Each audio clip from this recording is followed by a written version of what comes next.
para a nossa hipocondria epistemológica, né? Eu não sei. O que me parece é que nós carecemos de ontologias mais ricas e precisamos dar um descanso nas questões epistemológicas, né? Para isso, uma das coisas que o antropólogo pode fazer, e eu concluo, é o meu último parágrafo, é preciso que nós aprendamos a tirar todas as consequências do fato de que o discurso dos nativos falam de outra coisa que exclusivamente dos nativos, isto é, da sua sociedade ou da sua mente, né? A saber, eles falam do mundo, desses discursos. Os antropólogos têm o costume de pôr o mundo dos nativos entre parênteses e ver como o discurso dos nativos exprime a sociedade nativa, como Durkheim, ou exprime a mente do nativo, como Lévi-Strauss, né? Ou seja, o discurso nativo sempre fala do que ele não quer dizer, e nunca quer dizer o que ele fala, né? Só quem tem essa coincidência abençoada é, naturalmente, o antropólogo, né? Ou seja, temos que tirar todas as consequências do fato que o discurso nativo fala do mundo, e não da sua própria sociedade. Ou, quando fala da sua própria sociedade, fala da sua própria sociedade enquanto no mundo. Isso significa assumir, e eu cito aqui um colega grego chamado Vassilos Argyro, que, eu cito, os verdadeiros problemas da antropologia não são epistemológicos, mas sim ontológicos, né? E eu me permitiria acrescentar, os verdadeiros objetos da antropologia não são epistemologias, mas ontologias. Eu chamo a atenção de vocês com essa observação para a utilização cada vez mais frequente dessa palavra, que é menos um conceito do que uma palavra de ordem para o antropólogo, a palavra ontologia, na literatura antropológica contemporânea. Me parece traduzir a insatisfação crescente dentro da antropologia com a constituição kantiana, ou mais simplesmente moderna, da nossa disciplina, que é, como chamar assim, o truque genial de redefinir toda a questão ontológica como uma questão epistemológica. Como eu posso dizer, como eu posso conhecer isto, como é possível que isso seja cognoscível? É claro que a imagem do ser, envolvida na noção de ontologia, é um solo analógico perigoso para a gente pensar as imaginações não ocidentais, né? E que a noção de ontologia, evidentemente, tem seus riscos, entre os quais nós nos tornarmos neoescolásticos, né? Mas talvez a ousada sugestão do Gabriel Tarda, um pensador muito original e que é o patrono totêmico de um colega da antropologia, que é o Eduardo Vargas, né? É o santo que ele recebe de vez em quando. Talvez a ousada sugestão do Gabriel Tarde de que nós devíamos abandonar o conceito irremediavelmente solipsista de ser e recomeçarmos toda a metafísica a partir do verbo haver, ou ter, avoir em francês, né?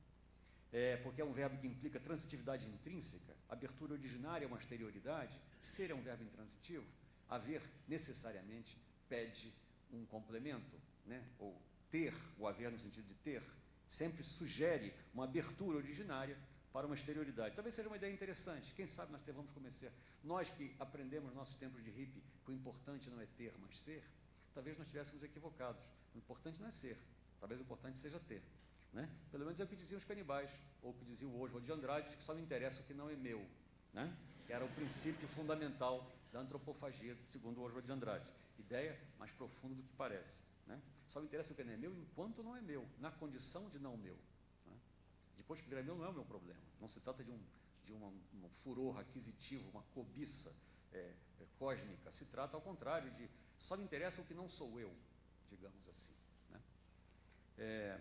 Então, talvez o ter seja um verbo mais interessante para se fazer a metafísica do que o ser. Talvez se tivesse começado numa língua banto ou numa língua tupi, nós tivéssemos recomeçado a metafísica e por outro verbo, talvez fosse o verbo ter, quem sabe, né? Não obstante, eu acho importante manter a linguagem da ontologia por um motivo que eu poderia chamar de tático. É importante nós guardarmos a palavra ontologia dentro da antropologia para tomar contrapelo, porque essa palavra é usada, na verdade, por nós como uma manobra, como é que se chama, preventiva, contra uma manobra frequente feita contra o pensamento indígena, que consiste no bloqueio desrealizante desse pensamento através da sua redução às dimensões de um conhecer ou um representar, isto é, uma epistemologia ou uma visão de mundo, como se o que houvesse a conhecer ou a ver já estivesse resolvido de antemão, né?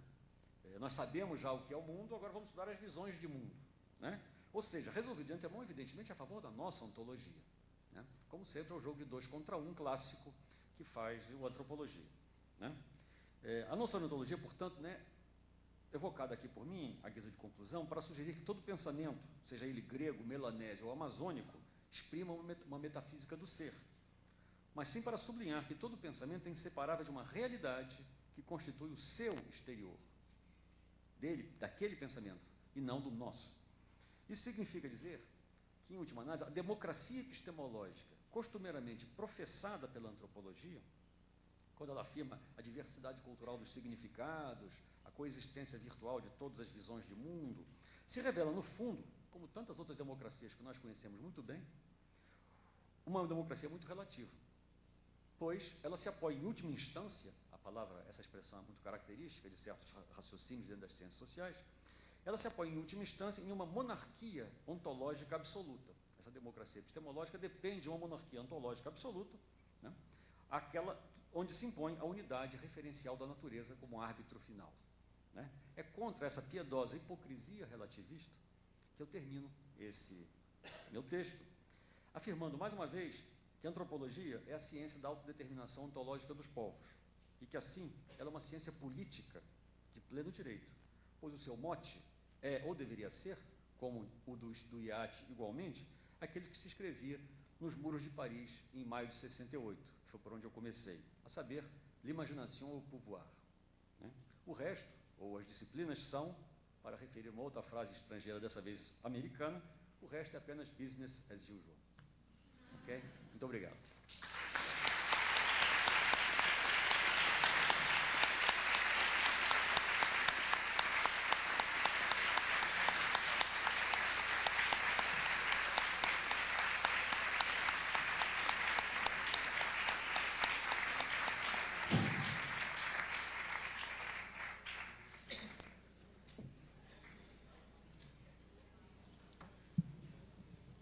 Então, vamos para a sessão de perguntas, e aí nós temos duas formas. Pode ser oral ou pode ser escrita. Tem um formuláriozinho aí que será distribuído para quem quiser formular escrito.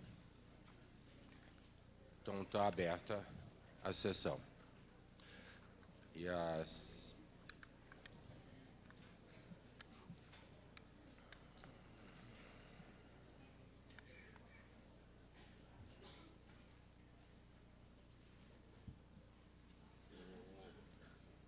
Podemos distribuir democraticamente os microfones agora? Ah, podemos usar esse.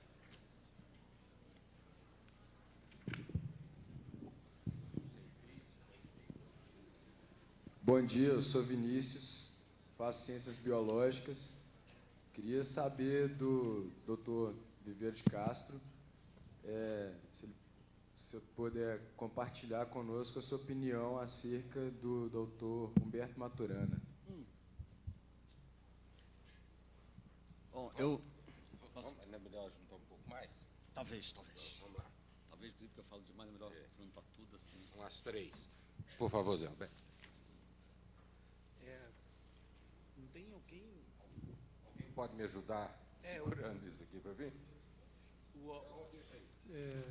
Bom dia, meu nome é José Roberto Siqueira Castro, sou médico, trabalho no Hospital das Clínicas da UFMG, coordeno um grupo lá de interdisciplinaridade na área da saúde, e é uma prática que eu considero um desafio, né, do ponto de vista da prática mesmo dentro da área da saúde, mas ouvir uma palestra, né, uma conferência desse tipo, realmente nos anima, né, nos traz motivação para estar trabalhando com essa questão da interdisciplinaridade na área da saúde, né? Então, primeiramente, eu gostaria de realmente parabenizar como uma referência de texto, apesar do número de informações e a forma dele se expressar de uma forma muito associativa, livre, e de muito conhecimento, é uma forma que nos mobiliza muito, pelo menos foi o que aconteceu comigo, fiquei muito mobilizado, mas profundamente marcado exatamente por essa questão da individualidade, da singularidade de todos nós. Isso na área da saúde, especificamente, né, é uma questão que a gente tem trazido um incômodo grande, que é exatamente a questão da clínica, né, que eu acho que você traz de uma forma, para mim, de uma forma radical, que é a questão do índio, que a gente vê falar pouco, a não ser na televisão agora, barricada, prendendo FUNAI, ou índiozinho morrendo, a forma que a gente vê falar do índio, mas talvez esse discurso realmente marcado radicalmente